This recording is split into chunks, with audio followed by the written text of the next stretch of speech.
Welcome back to another episode of The Adversity Advantage. I'm your host, Doug Bopst, and today's guest is Brad Jensen, also known as the Sober Bodybuilder Online. He is the owner of Key Nutrition and co-host of the popular The Key Nutrition podcast. Brad has an incredible recovery story and has over 10 years of sobriety. The ironic thing about Brad's story is that fitness has played both a positive and a negative role in his life, and it even led him to try painkillers for the first time when he was just 17 years old. The years that followed were filled with self-destruction and turmoil, leading to multiple incarcerations and rehab visits. After being homeless for nearly a year in 2012, Brad found himself at rock bottom after his mom bought heroin for him so that he wouldn't feel dope sick at his grandfather's funeral. His mother, filled with tears, watched Brad get high in the back of her car, and this was Brad's breaking point. Although hours later, Brad found himself arrested once again, but this time it was the catalyst for his sobriety. Today he comes on the podcast to tell his riveting story from start to finish, and we talk about the highs, the lows, and everything in between. Our discussion also gets tactical as we dive into how to thrive in recovery, the power of your inner circle, and so much more. So let's get this conversation going and welcome Brad Jensen to the Adversity Advantage podcast. Brad, welcome to the podcast. Dude, my man, thank you for having me on. I really appreciate it. You got it, man. I'm excited to dive into your incredible story, which essentially like your rock bottom moment was around where your grandfather had died, and you know your mom's taking you to his funeral, and she's like taking you to like buy and use heroin before going to your grandfather's funeral. And I definitely want to dive into that because that story is inspiring, how you overcame everything. But I think a lot of people now, man, they're struggling. Like a lot of people, they're curious about getting into recovery. They're trying to get sober. And I know that recovery is hard. Sobriety is challenging. It sucks. But in my experience, I think there's a few things that you can do to mitigate the toughness. You know, there's certain things I think you can do on a daily or weekly basis to help yourself out. So based on your experience and what you know now, if you were starting out fresh, other than going to meetings or having some support in that route, like what would be a few things you would make sure that you do if you started out in recovery? Well, I think the biggest, and by the way, you did your homework. You know the story. That's great because that's the only damn story I have. I tell people, I'm like, if you've heard me on a podcast, you're about to know what's going to come because this is the only story I got. And so I appreciate that. You know, it's interesting as I kind of look, I mean, whether it's in with myself, I'll tell you one thing, and I think we chatted briefly before the podcast, and I did do this right, but I think it's worth mentioning for other people that I see people that do not take care of their physical health when they go on a recovery journey or a sobriety journey, and whether it's for good or for, you know, whatever they decide. I just think that's such a missing component that I'd be remiss if I didn't say, I did do that right. You did that right. I see people that got 20 years sober, and especially in the recovery meeting community, which I kind of take what I want, leave the rest type of thing. I see people that I'm like, that's not living to your fullest potential. Just because you haven't drank or used drugs in 20 years, like you're really overweight, your health is really at risk. This is not, like, to me, that's not freedom, right? You're still in bondage, not by drugs or alcohol, but by your physical appearance. I'll say for me, things I wish I would have done differently. And there's kind of a caveat to this. And this is an interesting question because I've never been asked it this way. Knowing what I know now, I think the people you choose to surround yourself with are incredibly important. And let me explain. I got sober and was like, well, I have nowhere to go. And so, you know, the path I took was going to 12-step meetings. And I was like, okay, I need all new friends. I need all new influences. I need all new people around me. So I just assumed that being sober meant like that was good. And at first it probably was for me. Just because somebody's sober doesn't mean they actually have a ton to offer me. Besides the fact that I'm hanging out with them, I probably won't get loaded. But what I know now today is I have some of my really good friends are in recovery, and some of the people that are really good friends in my life are not. In fact, more are not now. Now, the caveat to that is they're also not heavy drinkers. They're casual drinkers. They don't, you know, they're not out ripping lines of cocaine at the club. Like, they're family men. They're focused on winning at life, and not just winning in business, but winning as a dad, they show up in a way that I'm like, damn, I want that. And so I spent my first 4 or 5 years just only hanging out with sober people because like that's what I thought I had to do. And I would say the last just probably I would even say the last 3 years is when I've really expanded my network and got involved with masterminds and been around people that I see the way they're living their life and I say, I want that. Like, not only they win in the business game, but they take care of their body. They show up as a dad. They show up as a husband. Like, those are the people. And so I wish I would have known back then that I could also expand more out with quote unquote normal people. Again, I'm not talking about like people who are alcoholics because they're usually not winning at life, but people who are just normal, casual drinkers. I wish I would have known that just being sober doesn't equal this life that I strive for. Like, I thought that was kind of it. And I was like, well, at least they're sober. Kind of a piece of shit, but they're sober. And that's the justification I used for a long time, if that makes any sense. Of course. I mean, one of the things that I'll often say to people is you have to surround yourself with people that have common futures and not common pasts, right? But I think to take that like a layer deeper based on what you just said, Oh, I like that. you have to also not spend time with people that are just so focused on their past. And I think I don't want to judge or shame people who, get caught up in that are just, they're getting sober and they're in recovery and then that's where they're at. But I think that in order to really be happy in recovery, you have to take care of your physical health. You have to like fill that void and redefine who you are as a person and find some sense of meaning in your life after you've completely like destroyed your self-image and self-worth by the destructive, behaviors that addiction can cause, right?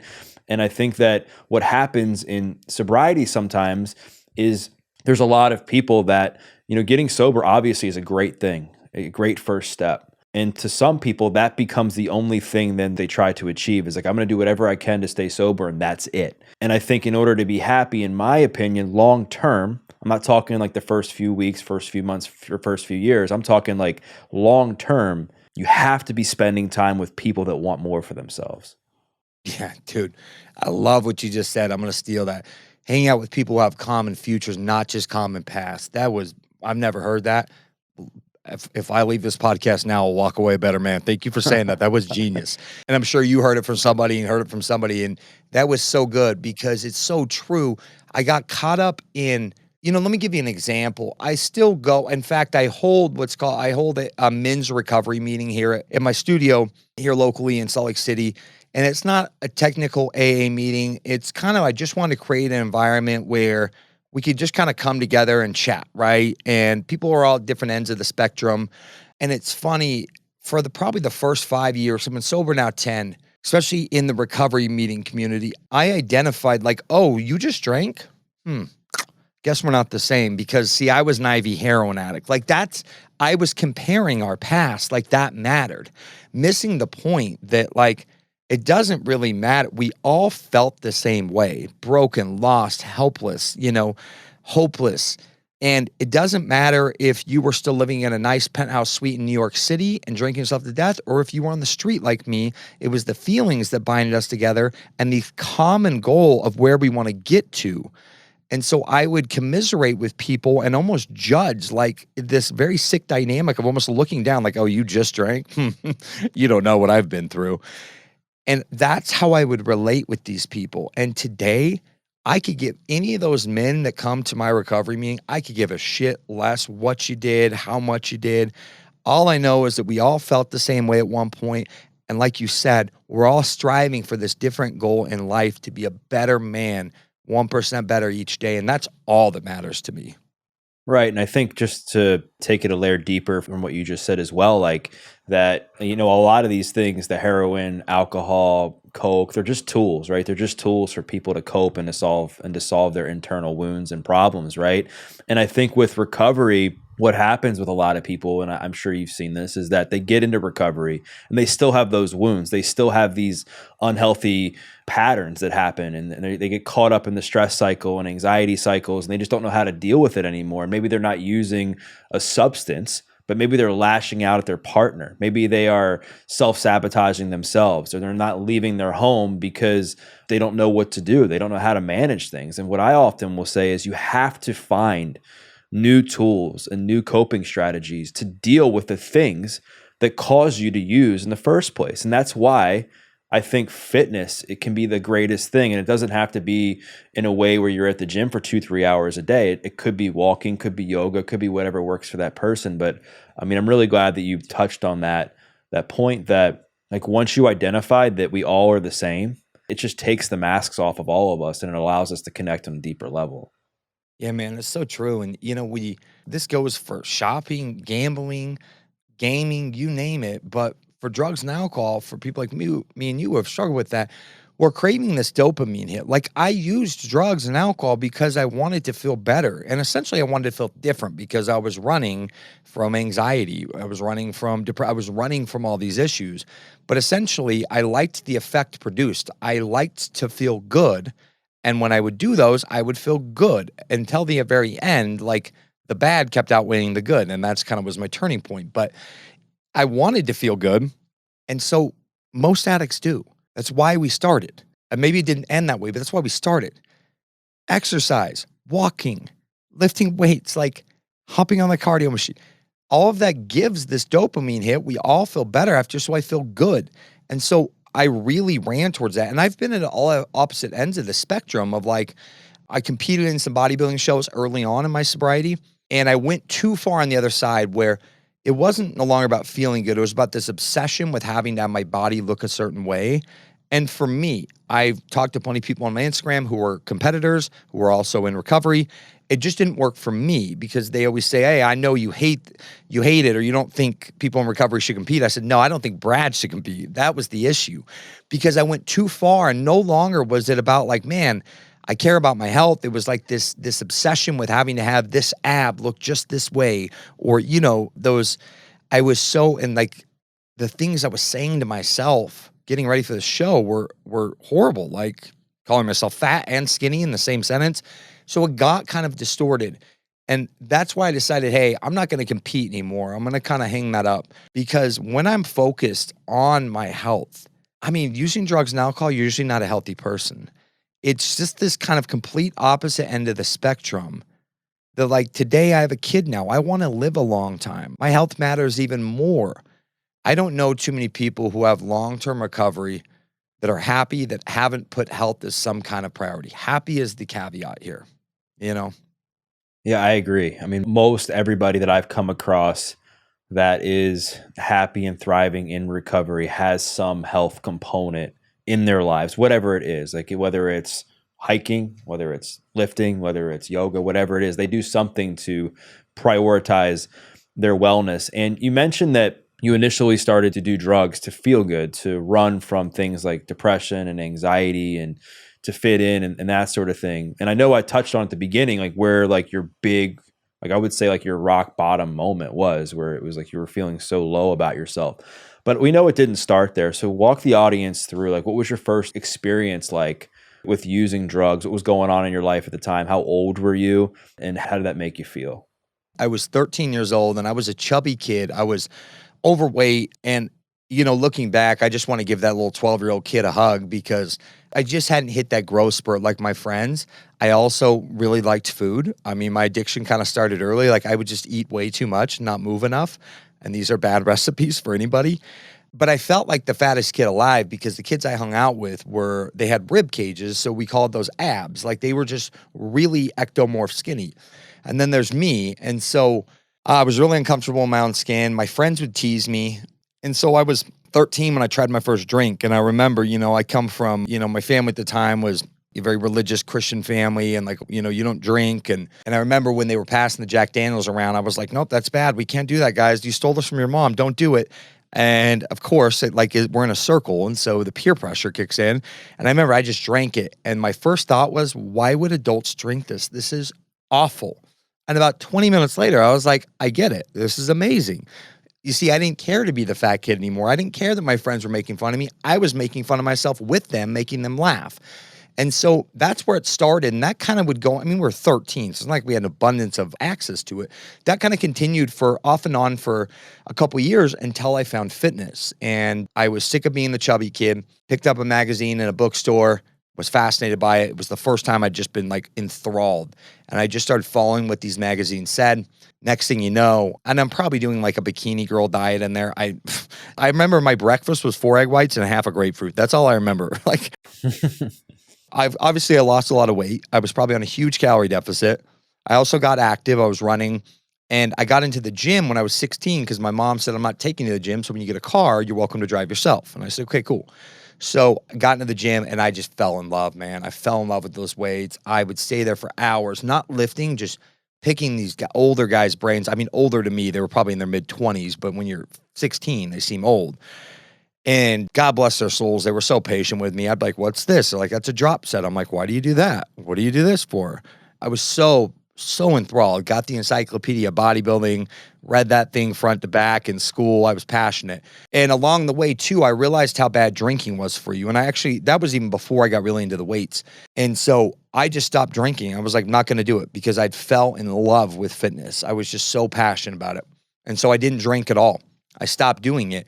But I still felt this kind of insecurity and anxiety all the time, even though like I started looking really good. I started getting attention. The hot girl in school knew who I was now, like the whole charade, right? I was pretty jacked for being, a 16, 17-year-old kid. And we went to a party and my buddy said, do you want to get messed up on these pain pills? And I was so naive. And I said, oh, I'm not in any pain. And he said, no. It'll make you feel like you're drunk, but you don't have a hangover the next day. And then all he had to say was one line. He said, all the bodybuilders are doing it. Done. I was like, oh, if they're all doing it. So I took a couple.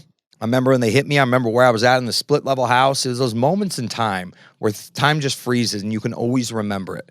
It was a split level house. There was brown cabinets. It was a jungle juice party. So there was like all these red Solo cups everywhere.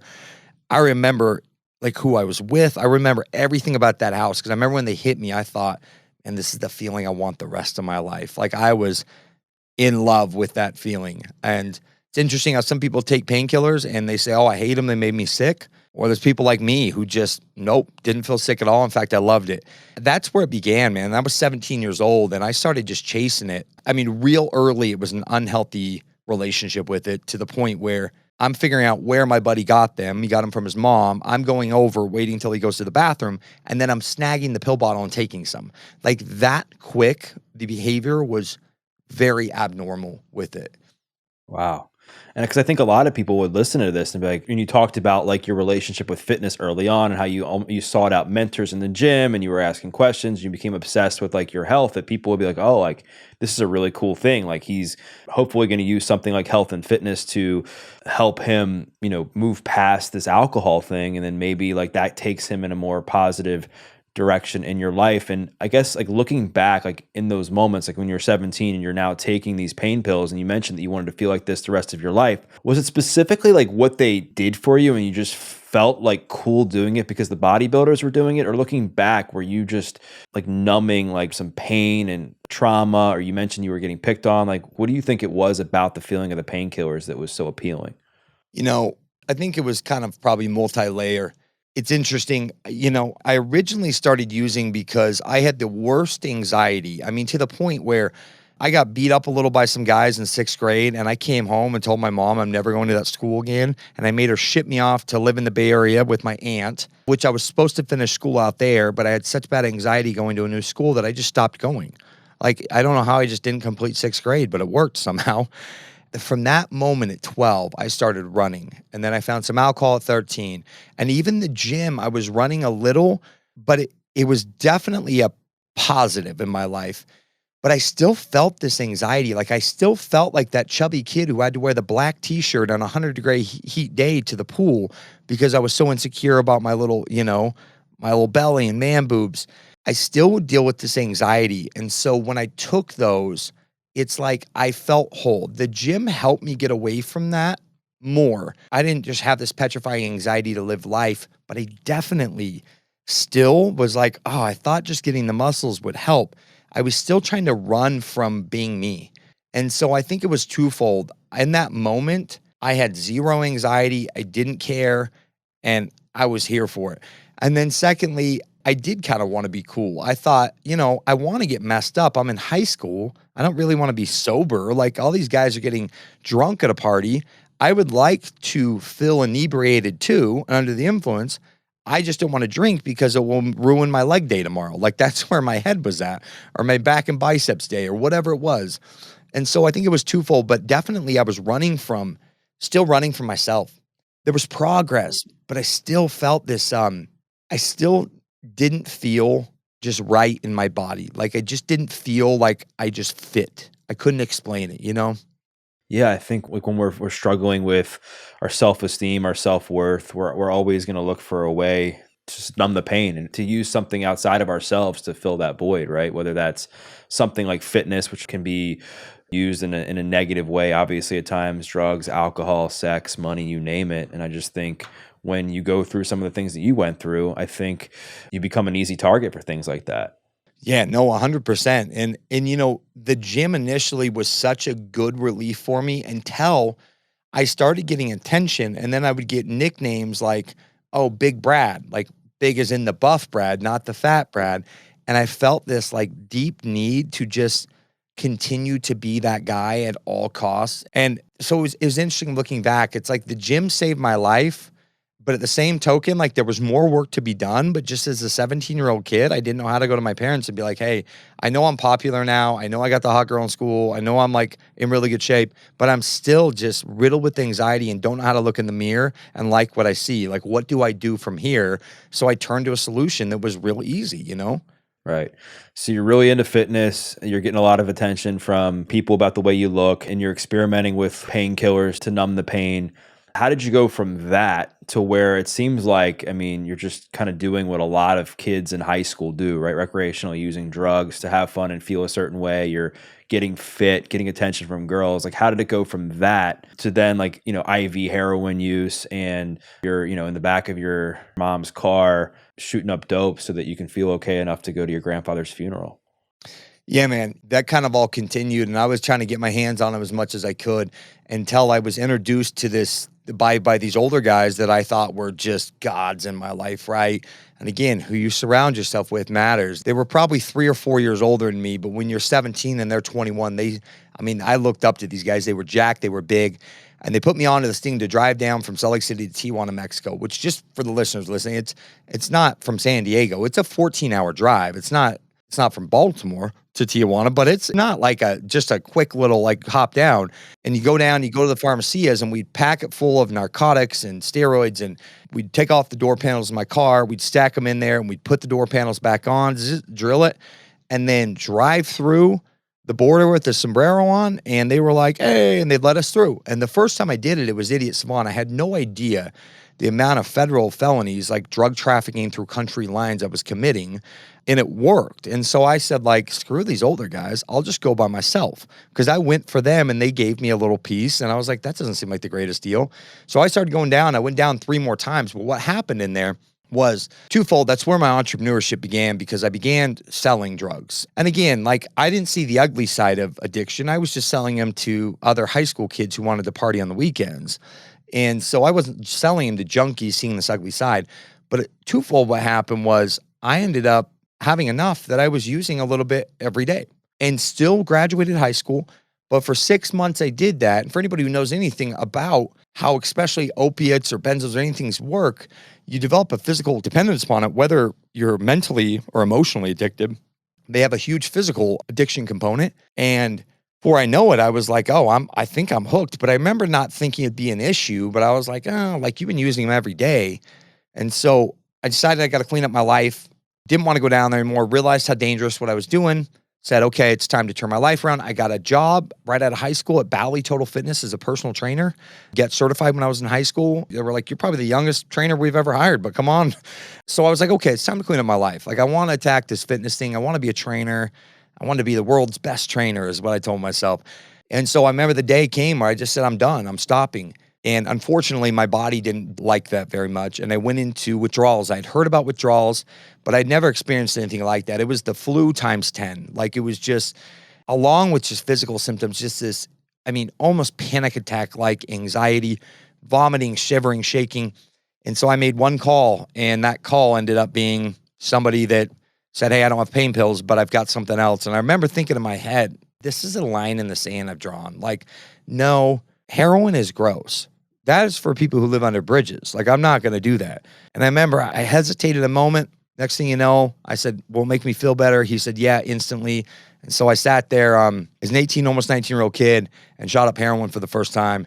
And it instantly did make me feel better. And the problem with it is the price discrepancy. It was about, 70% cheaper to get the same high. And so I was off to the races, whether I wanted to or not. I remember thinking, you can't go down this path. This is not going to end up good. I've never met like somebody who's like, oh yeah, this guy's a successful entrepreneur, CEO, and he's a heroin addict. Like I remember thinking in my head, like, this is not going to end up well. This story does not go well. And I just was so physically and emotionally I was so addicted by that point that I just ran with it and ended up in a treatment center. A whopping 6 months later was all. My parents put me in it. I finally came clean to them. They knew I was partying, but they had no clue I was doing that. Went to treatment, and that was in 2005 was my first treatment center. And I got sober in November of 2012, November 20th, 2012. So over the next 7 years, I spent a lot of time in keep getting locked up. The problem is once you get in the system, if you don't want to stay clean, you'll keep violating probation, so they keep putting you back in, and then I'd catch a new charge. I went to 3 or 4 more treatment centers. The problem was I wanted the consequences to stop, but if I really wanted to be done, I would have been done, but I just kept going. And it was just this incomprehensible demoralization. It was truly insanity. You just kept doing the same thing and then would end up in the same spots and go like, how did this happen to me? And so flash forward, towards the end of my using, because it was just, that 7 years was just full of just disgrace. I was unemployable. I'd get a job for a second and then I would lose it. And I had moments in there of 30 days or 60 days sober or 90 days. And then I would blow it all again because I would think, okay, I'm good to go back just a little bit. And for me, like one's too many and 1,000's never enough type analogy. And so it ran to end up me being homeless the whole year of 2012. And, because I always managed to just keep my life enough afloat to have an apartment or have these things. And by the end, I lost everything. And so I ended up homeless that last year of 2012. And that's where things got really, really dark for me. So I want to go back to the parts in your story you just talked about, how like the 7 years was just a path of debauchery where you would go to treatment and then you would come back out and it would be the same thing over and over again. Like when you would relapse again or when you would choose to use, was it more of you that was just like what you wanted to do because that was just a lifestyle you were used to, or would something come up like in your life where you would get stressed, you get anxious, you would get overwhelmed with something and you just couldn't manage it without drugs? I think a little bit of both, but probably more the latter. I just didn't have the right coping mechanisms. And you see, I talked about things I would do a little different now knowing, right? But even that was an improvement from what I was doing then, which I was still hanging out. I would still hang out with people that did drugs, but I was going to be like the sober one and help them out. Like, let me help you out here. Like, oh yeah. And I would gloat about how, oh yeah, I'm dry. I'm not doing any of that now. Like, I don't care whether somebody goes to recovery meetings or not, but I think surrounding yourself with really positive influences who are striving for more in life than to be a drug addict is incredibly crucial. And so when these life situations would hit, it could be as simple as a girlfriend breaking up with me, which I shouldn't say simple, but, I remember one girl I'd been dating a whopping 4 months and she broke up with me, and not like 4 years.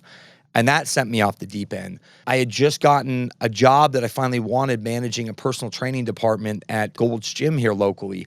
And they fired me because I made some really grave mistakes sober. I wasn't even loaded at the time. And that sent me off the deep end.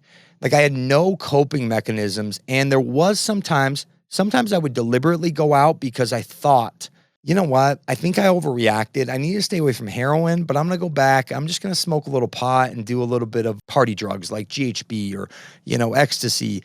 Inevitably, whether it was quick or slow, it would lead me right back to the stuff I loved, which would leave me back, being homeless, helpless, and hopeless. Right.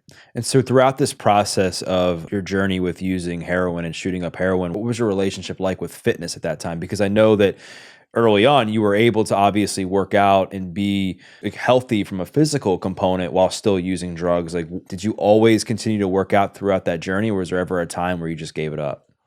There was a good portion where, and truly I mean this, fitness is probably the only thread that kept me from dying because I cared just enough. I mean, I would still go to the gym, and you see, like, even if there would be spurts where I wouldn't, because I would usually go on these benders. So I'd go 4-6 months pretty hard. And the first let's say I went 6 months of using again. The first 4, I would still go to the gym just enough that I actually didn't look like a junkie. So people didn't really know just on the streets because I still had some muscle. I wasn't as big. It would tone down my using because I was like, but I still want to work out. I still want to do this. And so while even being daily addicted to heroin, there were times where I was still going to the gym. And then by the very end, the wheels would fall off, and then I would end up in jail, detox, rehab again, and then do the cycle over again. But it was the only thread that kept some normalcy in my life. The very last year is where I remember almost just throwing in the towel. And I was like, when you end up homeless, you don't really have like access to a gym. You know, my parents had cut me off at that point. I lost the place I was living because I didn't pay rent. And so I'm on the streets. I never had to sleep on the streets. I was very resourceful and slept at some shady places. But that year was the year that I lost all sense of who I was. Zero gym. I lost about 38 pounds. Not about, I remember distinctly it was 38 pounds when they weighed me in jail. And I was thinking, man, like I looked like a shell of a human being. I looked like a junkie that last year. I was the guy you'd walk into a gas station if you had your kid by you and I was standing behind you, you'd pull him just a little bit tighter. I just didn't look right. You could tell that I was not doing well. I'd lost you. People would look at me and go, did you used to work out? Because they could see almost the muscle hanging off me. Like they could see that once I had a frame that supported that. And I remember I would even say things like, yeah, but screw the gym. It's all just a bunch of ego assholes that go there. I was mad at the gym. I was mad because I wasn't going. I was mad because this thing that had been such a part of my life, you know, since I was 15, 16 years old was just gone because I gave it all away to use drugs. I gave away any relationship with my family. And so that last year was finally when it's almost like God or whoever else is out there was like, we're taking this away from you too.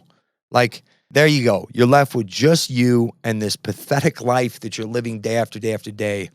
And so that was the year. And I think that was one of my saving graces to finally get sober was when they weighed me in at jail, I remember thinking, you've lost almost 40 pounds and probably 30 of that was muscle. I was really skinny for me, jet black hair, really sunken in face. And it was this turning point that I was like, wow, because I hadn't weighed myself all year. When you're homeless, you're not out there weighing yourself. And I remember even going to a gym one time to shower, Doug. I snuck in to go shower because I felt gross because I hadn't showered in a couple days, 3 days. And I remember walking by everyone. It was just this deep pit in my stomach of like, that used to be you in there. Like it used to be you. And so that's a great question. Actually, I've never been asked that directly, that last year, fitness was goodbye. So I want to dive more into that last year. So you mentioned that you were in jail and they weighed you lost a bunch of weight, and that was like a big wake up call for you. Other big wake up call I would say from what I heard you say is like when you were in that car with your mom before your grandfather's funeral, which I've referenced a few times and I want to get there in a second. But walk the audience through, what was that year like for you? Like you said you were homeless and you didn't really have a place to live. You were in jail. Like what were you in jail for? And then what was the day-to-day like for you? Like being somebody who wasn't homeless, like how did you survive? How did you make money? Like what did you do? And then ultimately walk the audience through the day that I've been referencing with your grandfather's funeral.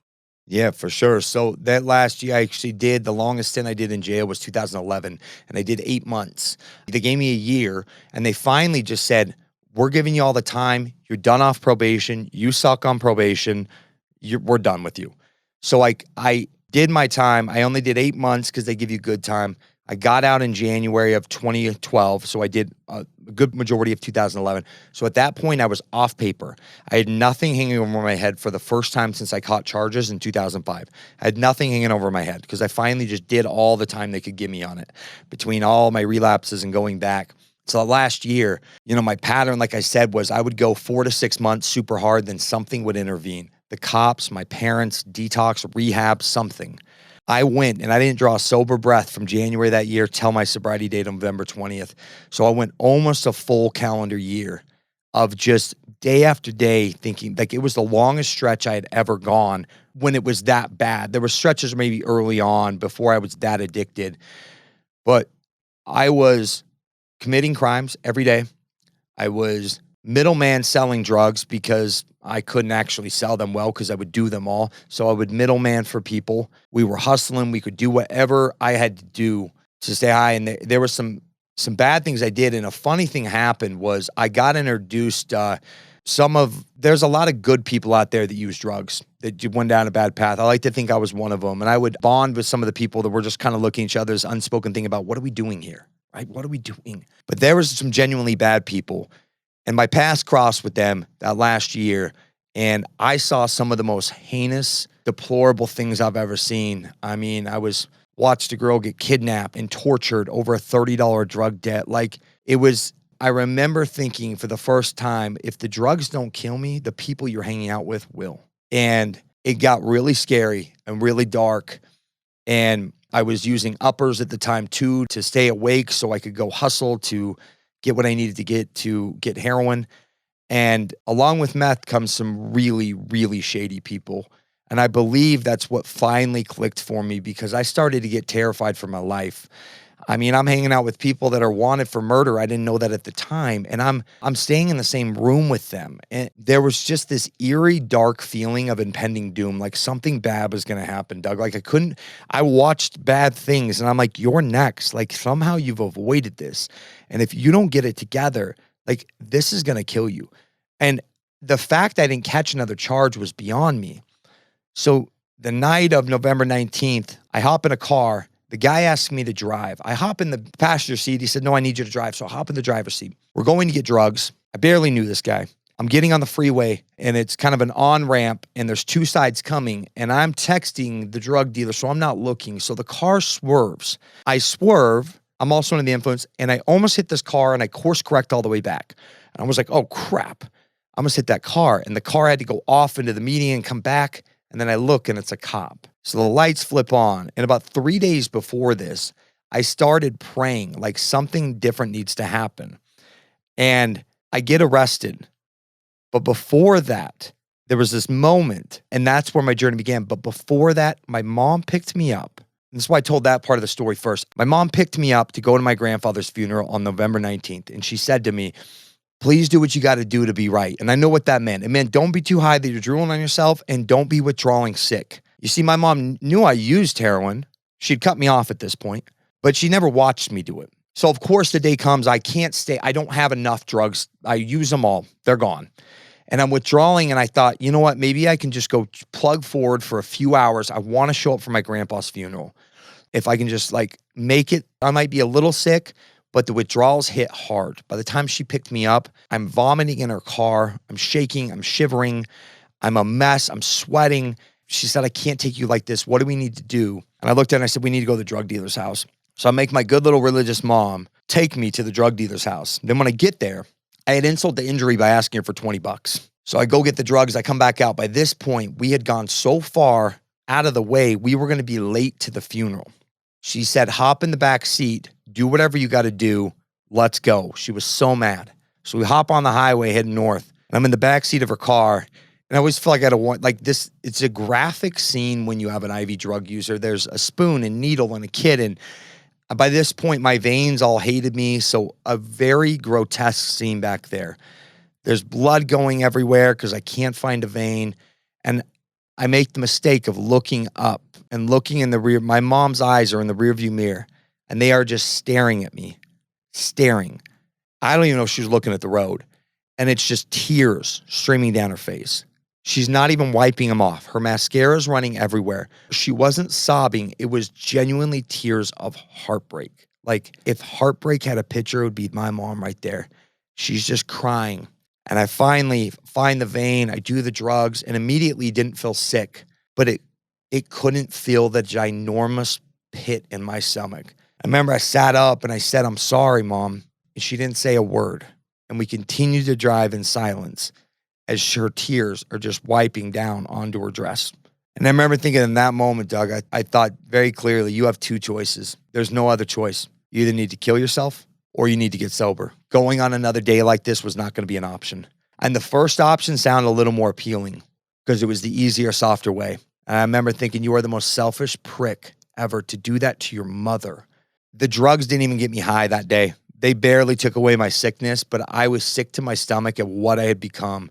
And that moment happened for a reason because I remember saying a prayer and I was like, if anyone's up there, I don't know, something's got to be up there. please make this end tonight. Please, I don't want to kill myself. Please. Flash forward about 3-4 hours later, I hopped in that car and the cop did it for me. Those lights went on. That prayer to just make this end tonight. My first reaction was panic because I knew the withdrawals I was about to suffer in jail were going to be brutal. But my second was just relief because seeing the guy in the passenger seat had said, hey man, this car's stolen. And so I said, oh great. So this guy's going to pull me over. I've got drugs on me. I'm going to get drugs. I don't have a license and the car's stolen. I'm going to jail. And sure enough, the cop came up and I said, listen, you should probably take me to jail because I'm high. I'm going to get more. I need to stop. This car's stolen. And I've never seen it. The cop was really confused. He said, well, this is the easiest arrest of all time. You're absolutely right. Let's go. Put me in the back seat. And that's where my journey began. And so I'm sorry that went a little long-winded there, but that moment right there, I will never forget. When I even tell the story, I get chills. I remember so clearly everything that happened in that moment for a reason. And I'm so grateful for it now today. And my mom and me have a fantastic relationship. She was just over at my house hanging out, and I take her on a yearly trip and we go watch her San Francisco Giants playing a baseball game. And like, that's the shit I get to do today, is every year I take her on a trip and we spend some great quality time together because I decided to change my life and because I broke her heart so much that like for the rest of my life, I will spend like making sure that I'm there for her, you know? Yeah, man.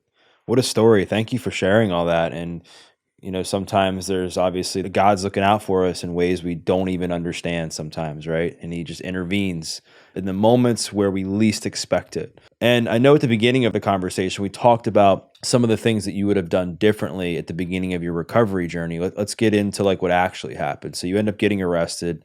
What were you charged with? How much time did you spend in jail? And then where did that lead you? And what were some of the things that you did that finally, you know, got you to stay sober?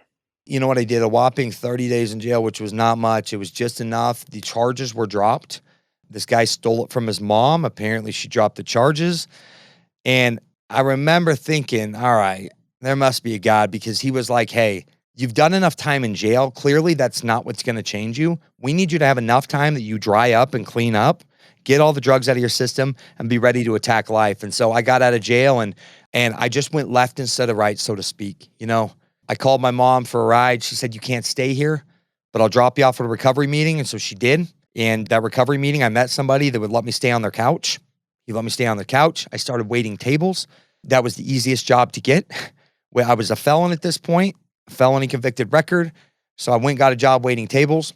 And while waiting tables, I bumped into a guy that I used to work for that had started a nutrition coaching company. It was local here. It was kind of a glorified like meal plans and supplements we would sell to. But I didn't give a shit. It was in the industry and that's what I wanted to do. So he hired me, took a chance on me. I was very honest with him about why I was waiting tables and not in the fitness industry anymore. And man, I remember just feeling so grateful. I think back and there's some moments now today, like I have the shit that you would have dreamed of having. Like I couldn't even have fathomed of having the life I have today 10 years later when I first got sober. And yet I find myself being more ungrateful for it today sometimes than when I was 6 months sober, driving this piece of shit car that was a 2-door that was really a 1-door. The passenger side was welded shut almost. It wouldn't open. So you can imagine like asking a girl out on a date. I'm just like, yeah, hop through the passenger side. Like, but I didn't care. I was so excited just to be living life again. I remember feeling the gratitude when a client cried to me on a call and said, like, you've changed my life. I'm so grateful for you. And I remember I started crying and I left and I was so happy. And it hit me in that moment. I was 28 years old. And I thought to myself, if this is what gratitude feels like, this is the first time you felt grateful in your whole life then. Like, it was astonishing. And I thought, man, this is what I've been searching for in a bottle, in a pill, in a pipe, in a needle, was this feeling of gratitude. And that's why I've said, like, gratitude is the antidote to life. And I've really ran with just trying to not only practice gratitude, but embody it and truly be grateful. And again, even today, sometimes I have to check myself and be like, dude, you have so much to be grateful for. There's 99% of my life that's great and the 1% that really sucks. And I'm fixated sometimes on the 1%. And so, man, I just attacked it. I got really back into fitness. I got back into coaching people. I grew my business really fast there. Again, recovery meetings was part of my story. And we kind of talked about that I almost got too entrenched in there. And about 5-6 years into my sobriety, I started joining business masterminds with, people that were doing bigger things than me that seemed to have kind of their shit together. And I was like, what are they doing? And it's so funny. I remember I had this morning routine because they told me to do a morning routine in 12-step rooms. And I thought the morning routine was only for sober people. And then I get into these business circles and I'm like, no shit, it's like a successful human being thing. And not that you have to have a morning routine to be successful, but I started seeing these themes that I was like, man, like this all makes sense.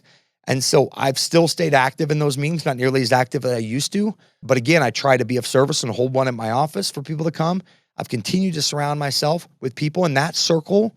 Doug, over like the last 18 months has gone from here. I mean, you guys can't see, but it's shrunk immensely because my values kept uplifting, right?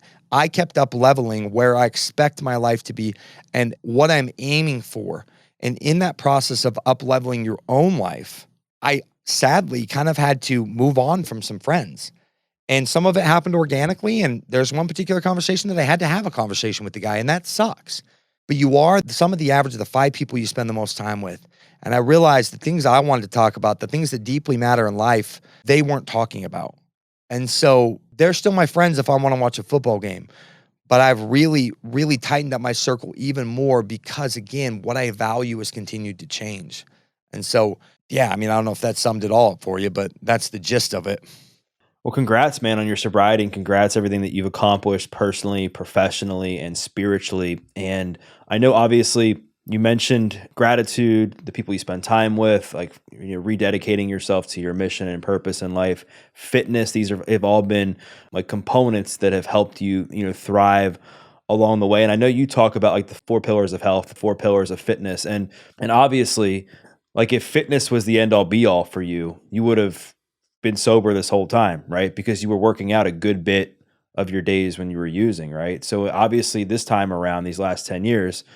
There was other things besides fitness that you had to address so that you could really get well emotionally and mentally. So what were a few of those things? Yeah, I always kind of referred to, within my company, Key Nutrition, and the coach we have, where we kind of try to model this 4-legged chair, right, of fitness, these 4 pillars. And like people come to us for the physical health, but we need to make sure the emotional, mental, and spiritual health are somewhat in check too. And so, because if not, you're just left balancing on this chair that you're like, this feels really, it's got to be a more well-rounded approach. And something like walking, you initially said, walking for me, it's the 4 factor. It hits all 4 legs. It helps my physical health, but it also helps my mental, emotional health. And especially when I'm walking outside, it helps my spiritual health because I just feel connected. Like there's something greater out here, like in the earth and the nature and the environment. And just to give you context, 4 or 5 years ago, I would have been like, that's the most hippie shit ever. You would have never caught me out there, like standing my bare feet in the earth, like on my grass, trying to ground, even 4 years ago. But again, the evolution, right? And so what I've done to attack those looks different on different seasons of my life. I try to take a much more well-rounded approach to health now, meaning I get regular blood work done. I want to see what that looks like. I used to take a lot of steroids because all I cared about was the aesthetics. And today I want to make sure I'm actually healthy. Like I don't want to be like driving myself into the ground that way. Like I said, I'm a single dad of a 2.5-year-old boy, and that's my life. Like the leverage points change. I'm a big proponent of therapy. I've been off and on in therapy for different issues when it comes to relationships or, a marriage that didn't work out. Like, why didn't it work out? I can blame her, but I got to look at my shit. So again, I don't think someone has a therapist all the time, but there were some issues that I'm like, there's something deeper here. I'm a big proponent of that, of life coaching. I have a life coach, an energy work girl, a therapist, all currently that I tell people it takes a village apparently to keep me sane some days. And so I just think examining those things, I'm a big proponent of gratitude journaling. Like I said, meditation has been instrumental this last year. I didn't implement it till this last year because I told myself stories like, you can't meditate, you have ADD. And I just started doing it without the expectation of doing it right. And wouldn't you know, like the shit started working. People would DM me all the time and say, well, how do I know if I'm doing it right? I'm like, there's no right or wrong way. It's this David and Goliath battle of like, David is my body, right? Goliath is the mind just trying to take over. And it's just like letting thoughts come and go. What that has done for my life is people tell me things like, hey, dude, you just seem a lot more calm lately. You seem more patient. But again, I don't think I would have been ready for meditation before I finally did it, which was 9 years into my sobriety journey. But again, I'm like, what can I do to get more out of life? And my idea of success has continued to change. I used to view success strictly monetary. Okay, this guy's got a nice car, he's got a Lambo, he's successful. Now I'm like, how do you show up at home? How's your balance with your family? Like, again, I had a marriage that didn't work out. And like, I had to look at that and take ownership of like, why? Why didn't it work out? And I have to own my so I can show up better in a future relationship. And so my perception of success has changed as I've continued to dump into all areas. And I tell people, you don't have to be an A plus in every leg of the chair. But for me, when I'm a solid B player in all of them, and they'll oscillate back and forth, damn, that chair feels very balanced to sit on. I think balance is an illusion in life, but if I can feel more sturdy and feel less off kilter, my decisions making better, my parenting's better, my business goes better, my health tends to go better, you name it, right? Yeah, I love that you brought that up, man, and thanks for sharing all that you're doing because you're right. Like I think health isn't just physical health. Like health is also your emotional health, your mental health, and your spiritual health, and you have to find like different strategies within those pillars that work for you. Like you mentioned therapy, you mentioned energy work, you mentioned meditation, obviously blood work, fitness, relationships, like how you're showing up as a dad. It's all so important. And like also the one thing you said I wanted to kind of dive into is you talked about how you changed like what your view of success was like. And I know that external validation in this world can be a slippery slope. And I know that you struggled with that as a kid. So now being that, some of these business masterminds, I mean, I've been in masterminds and I know like money can be a big focus of that. And that can be addicting, right? To want to make more money and pursue more and more and more. And then also with social media and everything that you're doing with your podcast. And I know you're open about being on like TRT, like all that stuff can be like addicting, right? If you're not careful. So have you found yourself like ever like falling into any kind of addictive patterns with any of this stuff? Oh yeah, 100%. I mean, again, I was so coming from being homeless and having nothing to then, starting to build up, started a business about 4 years into my sobriety. And I remember I was obsessed with winning, and winning to me meant making a lot of money. And I remember I got the biggest check. I mean, I looked at my bank account for that month. It was the biggest amount we had made, biggest amount I personally taken home off it. But I had drove my marriage into the ground in the process.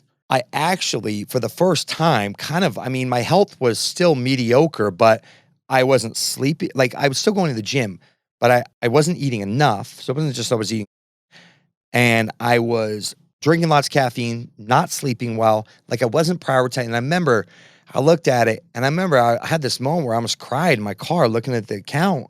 And I was like, damn, this was supposed to make me happy. Like this pursuit of hitting this goal was supposed to be the pinnacle. But what they didn't tell me was don't burn all the other areas of your life to the ground to get it. Now, for some, that still might make them happy. But for a guy like me, it was a huge reality check that I'm like, okay, money is important. I do have big goals. Money is opportunity. I am not one to sit here and say money doesn't matter because it absolutely matters. And it gives me more ability to give back too when I have more money and it provide a life for my kid. But it can't be all that matters for a guy like me. And I've been stuck in those masterminds too, where all of a sudden I'm like, oh shit, I got to do more. I got to do more. I got to do more.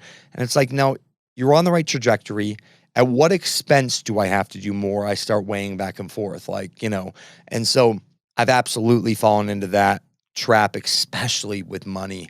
And there's a few other things. Like I went through a little sports gambling phase, and about 6 months in, I realized this does not work for people like you. You're not sane about this. The guy told me, don't bet on your own team. And so I kept betting on my own team. Like it was just this toxic relationship. I saw it going to a bad point, and I was like, okay, that's enough for me. I got to stop. So, I've seen it show up in different ways. That's been very interesting as I look over 10 years to kind of examine. I'm sure you probably can relate to some of that. Like, at what point is it worth winning if I'm ruining this? And I'm realizing, okay, I want financial goals, but I'm not willing to sacrifice X, Y, and Z. I'm not willing to sacrifice time with my kid. Like I have some standards now and that I'm not willing to budge on in order to increase that or increase this. And that's really helped me. Yeah. You're right, man, because like success can be like super addictive, and so can money, and so can like this pursuit of more that we often see in the personal development world, right? Because it's around us all the time based on who we're spending time with, who we're following, and not that it's necessarily always a bad thing, because that very thing I think is what pushes us to be successful and to become better versions of ourselves. But if we're not careful, especially people who have like the tendencies to become addicted to things, I mean, that can just become an obsession where that becomes like your new addiction and religion is just to constantly focus on that. You mentioned being a dad, and I think it would just be to bring things back full circle.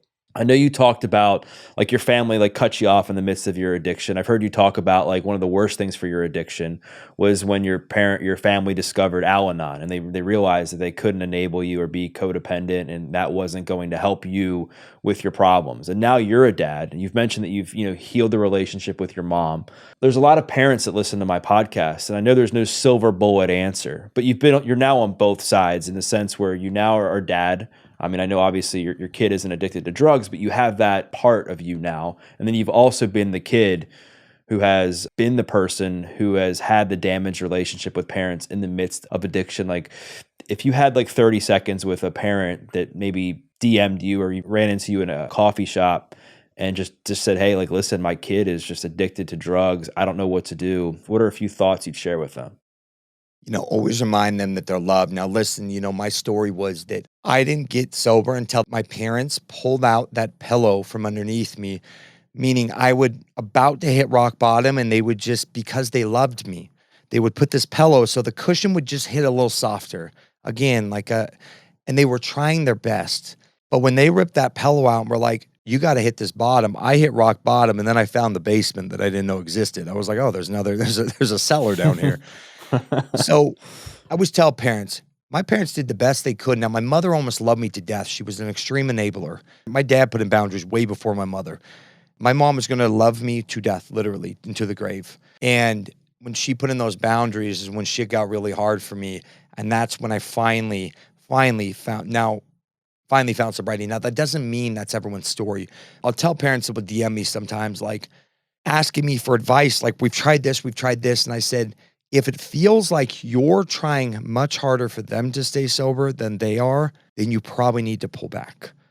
For years, my parents were trying harder at me getting into recovery than I was trying to be in recovery. And that is a dead end game. And so it was the hardest thing my parents have to do. We've had some candid conversations about just saying, you're not allowed around here. Don't call anymore. And they were worried every night they were going to get a call that, hey, we found your son. He's dead.